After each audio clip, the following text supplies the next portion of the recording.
Bonjour. Ces derniers mois, nous avons vu des puissantes vérités qui nous aident à grandir là où nous avons besoin de grandir, dans nos âmes.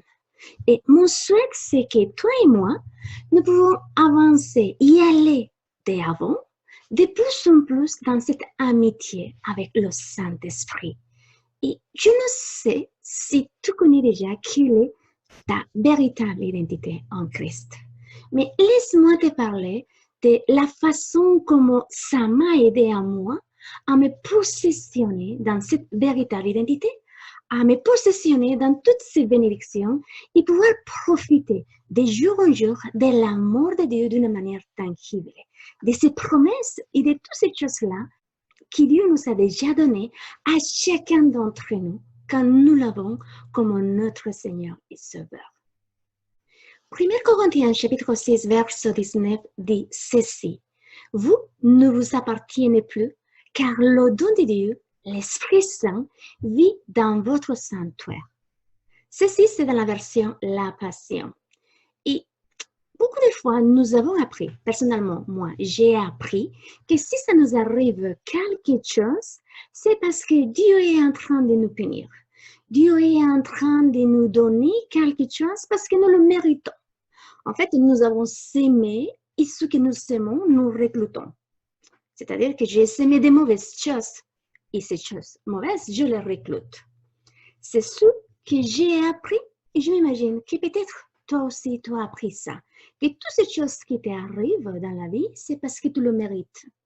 Que Dieu est en train de te punir pour que tu puisses corriger ça dans ta vie ou pour que tu puisses apprendre quelque chose que Dieu peut t'enseigner, peut-être à travers cette maladie. C'est ça que nous avons appris. Et ça nous fait voir ou nous donne une image d'un Dieu très méchant, un Dieu très en colère, au point qu'on imagine que même si on fait une petite chose mal, on dit waouh, maintenant peut-être il va me tuer. C'est la façon qu'on a grandi en pensant. Je ne sais pas toi, mais moi, j'ai grandi de cette façon. Et pour ma plus grande surprise, quand j'ai décidé de lire la Bible, quand j'ai décidé de commencer à croire en ce qui était écrit dans la parole de Dieu, j'ai commencé à découvrir que l'amour de Dieu est puissant, il est infini, il est grand, immesurable, qu'en fait, c'est un Dieu qui ne punit pas à l'homme de cette manière tellement fervente. Au contraire, c'est un Dieu qui veut tout le temps donner de l'espérance, de la vie, de son amour, qui tout le temps a manifesté son amour et il voudrait que chacun qui vient s'approcher à lui puisse le profiter, cet amour d'une manière tangible. Et c'est possible que tu connais déjà ou que tu saches ce qui est d'être dans la présence de Dieu, peut-être dans une louange, pour une prière, et tout d'un coup, soudain, tu t'as trouvé dans une atmosphère tellement remplie d'amour, de joie, que peut-être tu pleurais de joie sans savoir pourquoi tu pleurais, ou tu riais, tu étais rempli de toutes ces choses hermosses en toi. Et soudain, tu t'as trouvé dehors. Et tu ne sais pas comment tu as entré là, et tu ne sais pas comment tu as sorti là. Mais quand nous commençons à lire la parole de Dieu, nous réalisons qu'en fait, ça, c'est pas vraiment vivre la présence de Dieu. Parce que simplement quand nous lisons la parole de Dieu, nous commençons à voir la vérité, que Dieu est amour, que son amour est puissant, qu'il est tangible, qu'il est constant, que c'est pas quelque chose qui va et vient, c'est quelque chose qui reste en nous. Parce que c'est ça l'objectif de Dieu, c'est pouvoir bercer en nous tout l'amour qu'il a. La seule chose que fait Dieu, c'est manifester son amour d'une manière profonde. Et simplement, je découvre ça chaque fois que je lis la parole de Dieu. C'est en lisant la parole de Dieu que la foi de Dieu vient me toucher. Que la foi de Dieu vient et fait de plus en plus en moi se multiplier et de croire en ce Dieu qui est invisible, de croire en toutes ces promesses qui ne sont pas peut-être réelles dans mon monde physique, mais qui sont réelles dans le monde spirituel. C'est la parole de Dieu qui nous manifeste cet amour. C'est la parole de Dieu qui nous révèle comment entrer dans la présence de Dieu et rester tout le temps, nous approchons au trône de la grâce et profiter de tout cet amour, de toute cette joie, de toute cette paix, mais d'une manière constante. Mais toute cette réalité de ce que j'ai en Jésus-Christ, je peux la prendre, je peux la profiter, je peux me l'approprier simplement par la foi, en croyant ce qui est vrai, qui est déjà écrit dans la parole de Dieu.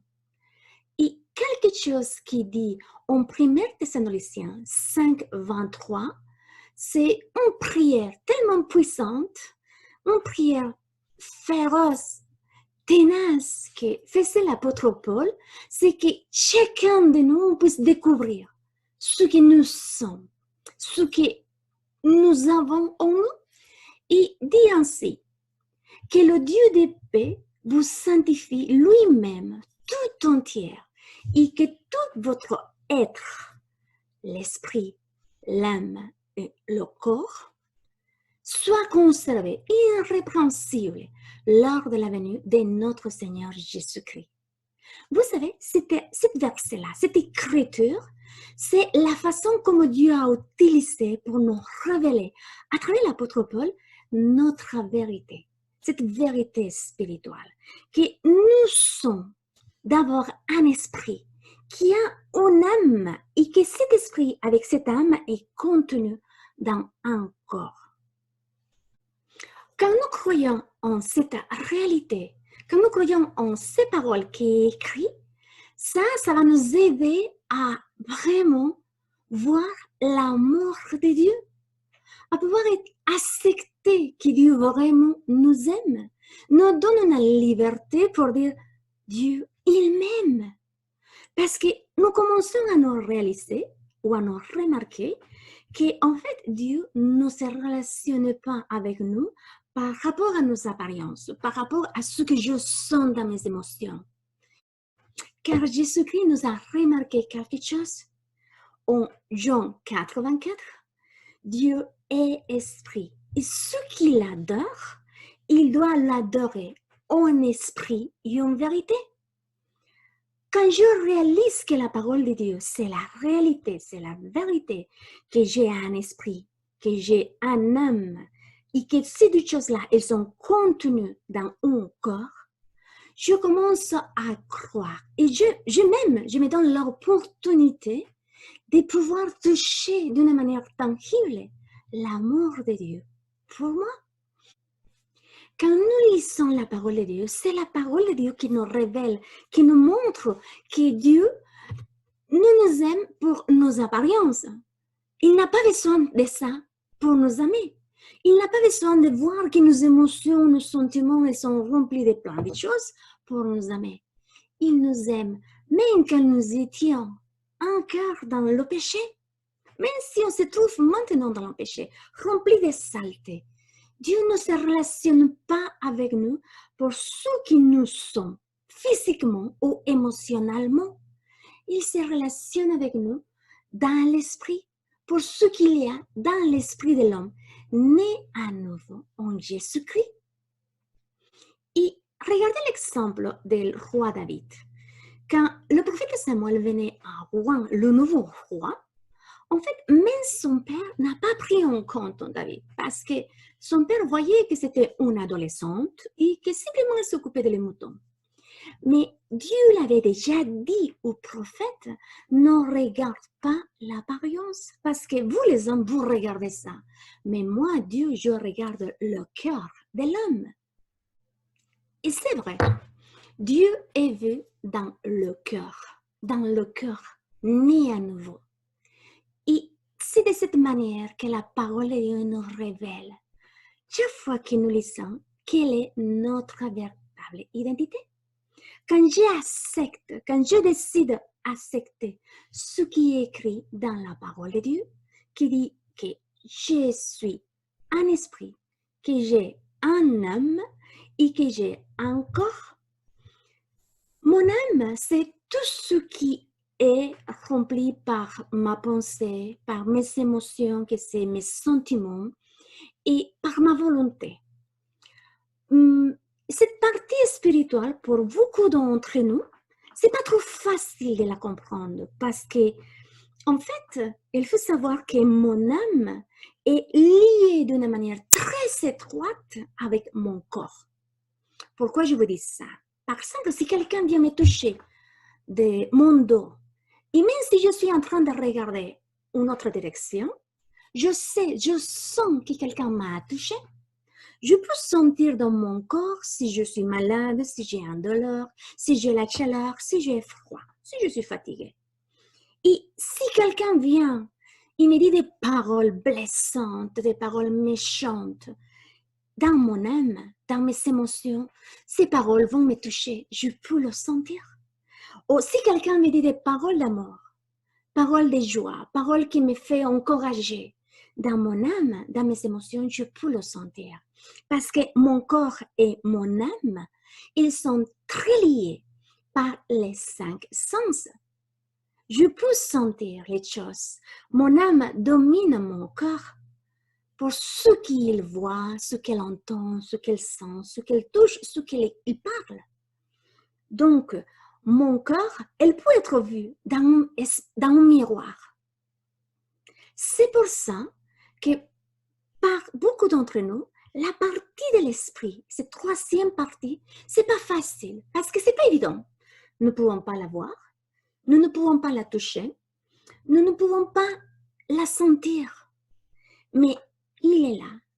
Et c'est clair parce que la parole de Dieu le dit, nous venons de le lire, que tout notre être est en esprit, en âme et en corps. Donc, ce qui dit la parole de Dieu, je dois prendre à la croix par la foi. Romains 3, 23 dit, car il n'y a pas de distinction. Tous ont péché et sont privés de la gloire de Dieu. Romains le chapitre 5 nous approfondit encore plus cela, mais nous n'avons pas d'arguments. Nous sommes courts en arguments en ce qui nous concerne de notre vie péchereuse, de notre péché. Et là, dans cette condition, nous ne pouvons pas entrer en relation avec Dieu basant simplement par nos apparences, par ce que nous faisons, par ce que nous disons ou ce que nous sentons. Là, nous ne pouvons pas entrer en relation avec lui. Rappelez-vous, il est un Dieu esprit et tout ce que Dieu fait, le fait dans l'esprit. Tout ce que Dieu donne, le donne dans l'esprit. Sa parole nous le confirme en Romains 8, 9. Il dit que maintenant, quand nous croyons en Jésus-Christ, nous l'appartenons, l'Esprit de Christ habite en nous et nous commençons à vivre ou à marcher dans l'Esprit. Donc, tout ce que Dieu donne, c'est dans l'Esprit parce qu'il est un Dieu Esprit. Donc, il commence à me regarder et il entre en relation avec nous par rapport à la nouvelle personne qui a été née complètement d'une manière automatique en Jésus-Christ, né un nouvel être dans mon esprit. Mais si je décide de ne pas croire de cette réalité spirituelle, et simplement je veux croire en ce que je vois, en ce que je sens, en ce que je peux toucher, et c'est ce qui nous arrive à beaucoup d'entre nous.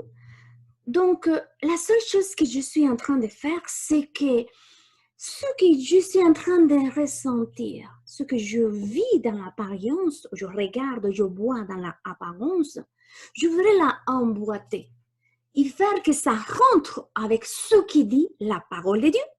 Et tout d'un coup, nous regardons et on dit, bah non, au moins il n'a rien de tout neuf. Je continue à voir les choses, je continue à être malade, je continue à être dépressive, je continue à avoir ce malestar. c'est mal en moi, et ça arrache, et cette chose-là, parce que c'est des souvenirs que ça reste. Donc, je suis encore en processus, parce que nous ne voulons pas regarder ce que dit la parole de Dieu.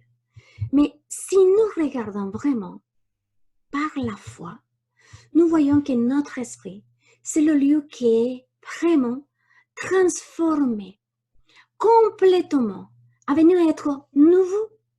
Et là, nous voyons et nous sentons d'une manière tangible l'amour de Dieu.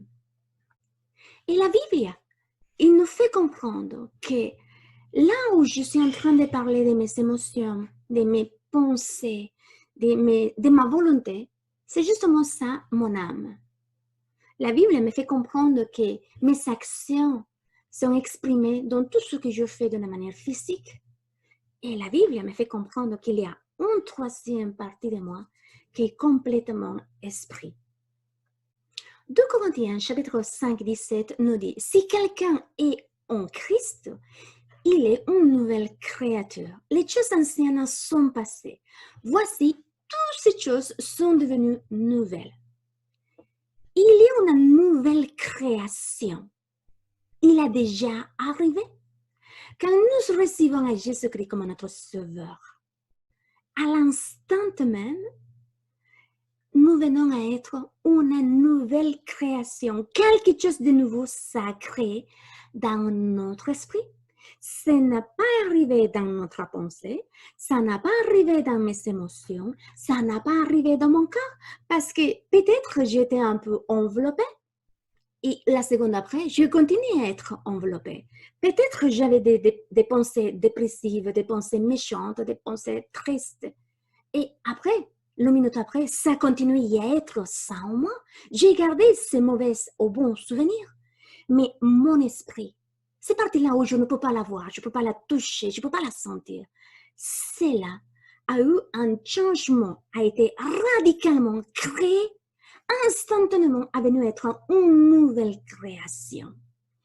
Et vous savez, cette parole grecque qui parle de cette nouvelle création, quand vous lisez ce verset-là, il vous fait comprendre que c'est pas quelque chose qui a changé, c'est pas quelques-unes, sinon c'est en entier, complètement. Toute cette troisième partie de l'esprit a été transformée en nouveau. Et là, à l'instant après, est venu à entrer en vous l'Esprit de Christ. C'est ce que dit Romains 8, 9. L'Esprit de Christ entre et habite en vous. 1 Corinthiens 6, 19 dit que vous venez être le temple du Saint-Esprit. Et encore, Éphésiens dit que la même puissance qui a ressuscité à Christ vient et ouvre à l'intérieur de vous. C'est cette partie-là en vous, votre esprit, qui a été complètement transformé, qui est venu être complètement une nouvelle création. Et là, Dieu entre en relation de Dieu Esprit à Esprit Homme, né à nouveau en Jésus-Christ. Dieu ne se relationne plus avec toi et avec moi par rapport à nos émotions, par rapport à nos performances, par rapport à ce que nous faisons pour lui. Non. Elle entre en relation avec toi et avec moi par rapport à la personne de Jésus-Christ qui est déjà dans notre esprit. Quand il nous voit, il voit la nouvelle personne. Il voit l'Esprit de Christ à l'intérieur de toi. Et là, tu es rempli de toutes les bénédictions célestiales. Là, tu es riche en Jésus-Christ. Et ce qu'il y a dans ton esprit, qui maintenant est un avec l'Esprit de Dieu, vous fluir, vous circuler vers ton âme. Là où il y a ta pensée, tes émotions, ta volonté, tes sentiments, il veut. Mais si mon âme est fermée à croire en cette réalité, il ne peut pas recevoir cette richesse. Parce que mon âme est complètement dominée par mes 5 sens. Mon âme est complètement dominée avec mon corps pour ce qu'il voit, pour ce qu'il écoute, pour ce qu'on a. Mais si j'apprends que mon âme est celle qui est en processus, celle qui est en train de grandir, parce que mon âme n'a pas été transformée, mon âme, elle n'est pas encore sauvée. Mon corps n'est pas encore glorifié, c'est ce qui nous dit 1 Corinthiens. Mon corps n'est pas encore glorifié. Mon âme est en processus et elle grandit. Mais pour grandir, il faut que je la nourrisse de la parole de Dieu. C'est la parole de Dieu qui nourrit mon âme. C'est la parole de Dieu qui me transforme dans ma façon de penser. C'est la parole de Dieu qui me fait voir les choses et parler de les choses qui sont spirituelles, sont une réalité spirituelle. Peut-être pas une réalité physique, mais dans le monde spirituel, c'est une réalité. Et mon âme, elle peut grandir assez vite. Mais tout dépend de ma décision. Tout dépend de ce que je décide, de ma responsabilité. Je décide de nourrir-me de la parole de Dieu. Je décide de manger ce qui est écrit et croire par la foi que j'ai déjà tout dans mon esprit. Que j'ai déjà toute richesse dans mon esprit. Et ainsi, de mon esprit qui est un avec l'esprit de Dieu, elle vient, il va circuler vers mon âme, va guérir mes émotions, guérir ma dépression, me libérer de ces blessures émotionnelles. Et encore plus, elle va traverser et toucher mon corps et faire que mon corps puisse suivre ce que fait mon âme. Parce que mon âme, elle commence à se regarder par la parole de Dieu, par ses miroirs spirituels. 1 Corinthiens 13 et 12 nous dit: aujourd'hui, nous voyons au moyen d'un miroir et d'une manière obscure, mais alors nous verrons face à face. Aujourd'hui, je connais en partie, mais alors je connaîtrai comme j'ai été connu. Maintenant, c'est ce que nous croyons, c'est ce que nous voyons, parce que mon esprit, la parole de Dieu dit qu'il est déjà un avec l'esprit de Dieu, qu'il vient être un avec l'Esprit de Dieu, que la même puissance qui a ressuscité à Christ, il est là. Et quand nous ne croyons pas ça, c'est évident qu'il puisse y avoir une confusion, parce que nous voyons nos émotions et on dit, ben, j'ai encore cette pensée mauvaise, j'ai encore cette rancune, je ne peux pas les pardonner, j'ai encore cette vanité, j'ai encore cet orgueil, j'ai encore cette chose-là. Et nous sommes conscientes. Et nous voyons que nos actions, dans ce que nous faisons de la manière physique, ils sont encore là. Nous disons, mais non, je n'ai pas changé. Il ne peut pas être vrai. Parce que je suis en plein d'annuler ce que dit la parole de Dieu. Je ne me mets pas en lien, je ne aligne pas ni ma pensée, ni ce que je parle par rapport à ce que dit la parole de Dieu. Mais si je crois qu'il y a une troisième partie de moi, que c'est l'esprit, pas l'âme, pas cette partie qui réfléchit, sinon la partie spirituelle, et qui en elle, il y a la même puissance qui a ressuscité à Christ, ça va déborder. Il va faire que mon âme commence à se regarder dans ce miroir spirituel. Parce que nous venons de lire que pour le moment, nous sommes limités dans ce que nous pensons et nous sommes limités dans notre corps. On n'a pas cet corps glorifié. Donc, je nourris mon âme. Mon âme a besoin de grandir par rapport à ce que dit la parole de Dieu, pour que mon âme, avec mes pensées que réfléchis, puisse apprendre à se regarder comme un miroir spirituel dans ce que j'ai déjà dans mon esprit. Parce que Dieu se relationne avec nous d'esprit Dieu à esprit homme. C'est ce que Jésus nous a dit. Dieu est esprit. Et ce qu'il adore, il doit l'adorer d'esprit et en vérité. Certes que pour beaucoup d'entre nous, pour moi personnellement, ça n'a pas été facile de comprendre.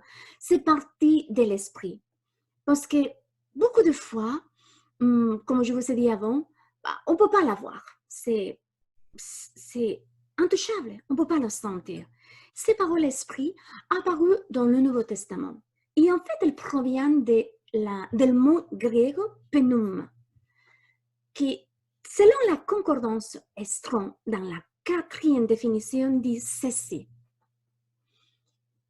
qu'il est la 3e personne de la Trinité, Dieu l'Esprit Saint.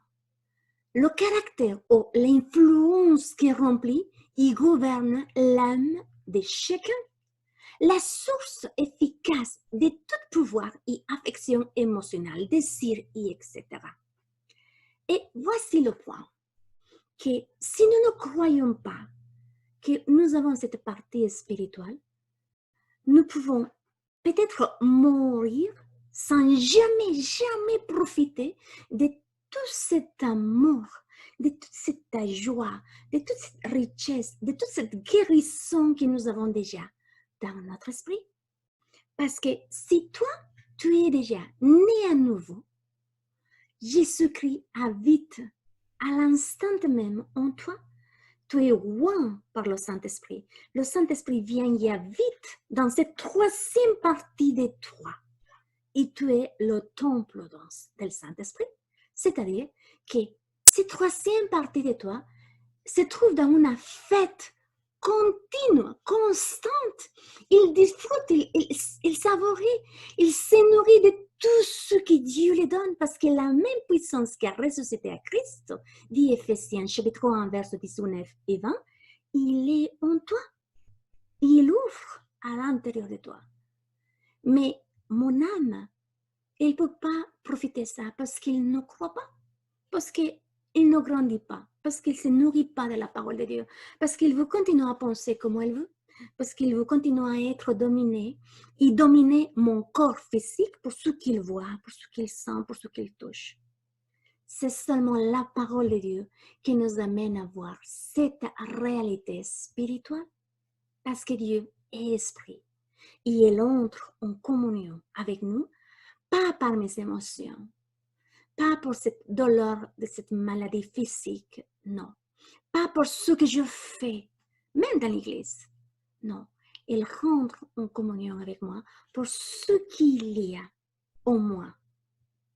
En cette troisième partie, la personne de Christ, l'esprit de Christ, Jésus-Christ même. 1 de Jean 4, 17 dit que tel comme est Jésus, je suis. Vous savez, ces versets-là, quand vous le voyez en grec, il vous dit en fait que vous n'avez pas besoin d'attendre ces jours-là, quand le Seigneur viendra, pour comprendre que vous êtes tel comme il est.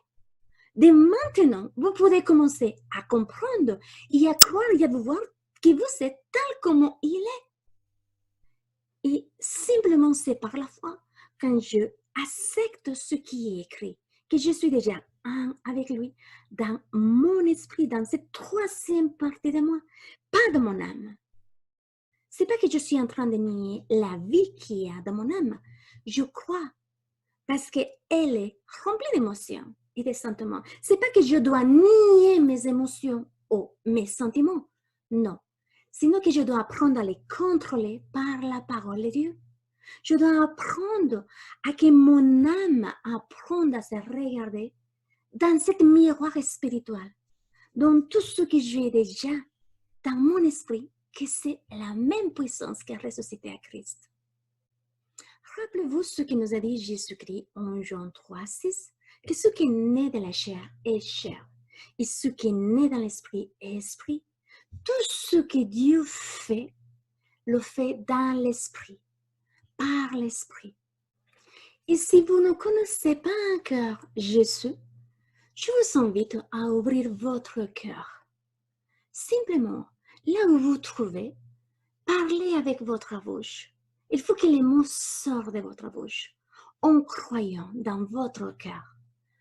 Et peut-être vous pouvez dire avec votre propre mot en disant « Seigneur Jésus, je reconnais que je amène une vie pas d'accord à ta volonté, pas une vie droite devant toi. Mais aujourd'hui, je veux renoncer à tout ça. Aujourd'hui, je te demande, Dieu, que ton amour vienne m'aborder. Et merci parce que aujourd'hui, je reconnais qui je suis. Et je voudrais être libre de ces péchés. Seigneur Jésus-Christ, rentre à mon cœur. Sois mon Dieu, sois mon sauveur. Au nom de Jésus. Amen.